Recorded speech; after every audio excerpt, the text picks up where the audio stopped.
Students let's talk about the joint stock company. क्या होता है ये स्टूडेंट? जॉइंट स्टॉक कंपनी को हम लोग ऐसे समझेंगे कि किसी एक व्यक्ति अपना पैसों को किसी एक कंपनी को दे देता है और कंपनी बदले में उसको ओनरशिप या मेंबरशिप देता है।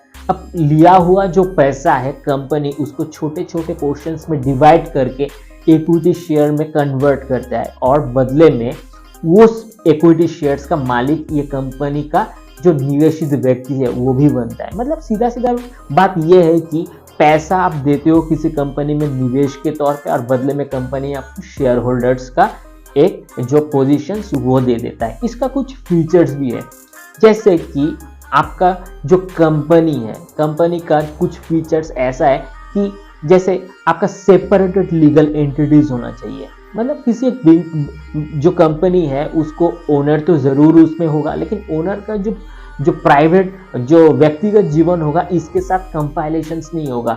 जो कंपनी का मालिक और कंपनी का जो उसका बिजनेस है वो बिल्कुल डिफरेंट एंटिटी होगा। अच्छा, नेक्स्ट लिमिटेड लाइबिलिटीज। इसका मतलब ये होता है कि कंपनी में लिमिटेड मतलब कम से कम लाइबिलिटीज होना चाहिए। ज़्यादा से ज़्यादा लाइबिलिटीज अगर होगा तो उस हिसाब से बहुत ज़्यादा अपकमिंग टेंशन के कारण बनेगा, क्योंकि लाइबिलिटीज किसी कंपनी को बर्बाद भी कर देता है। Next, perpetuality of the successions. जैसे कि किसी एक व्यक्ति द्वारा अगर ऑपरेट हो रहा है तो हो सकता है कि एक दिन वो रिटायर ले ले या उनका मौत हो जाए, तो उसके बाद जाके उसका जो सक्सेशंस होता है वो ऑटोमेटिकली ट्रांसफर होते रहता है। ऐसे जो शेयर होल्डर्स है उनका भी डिपेंडेंसी या रिलायबिलिटी इंक्रीज होता है।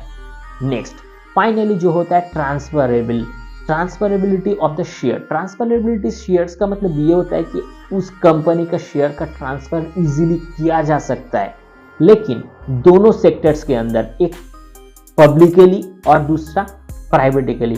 अगर पब्लिकली किया जाएगा तो वो बिल्कुल रेस्ट्रिक्शंस नहीं होगा। अगर आप प्राइवेट कंपनी को कर रहे हो तब तो जाके भैया रेस्ट्रिक्शंस में आना ही पड़ेगा, क्योंकि उस समय कुछ प्रोज एंड कॉन्स, कुछ क्वेश्चंस का आपको फेस करना जरूरी होता है। क्योंकि भैया आपने कंपनी तैयार की थी लेकिन आप उसको अभी बेच क्यों रहे हो, किसी प्राइवेट ओनरशिप को क्यों ट्रांसफर कर रहे हो, तो एक्सेट्रा एक्सेट्रा। तो टोटल थिंग्स को हम लोग ऐसे रिलेट कर सकते हैं। Thank you.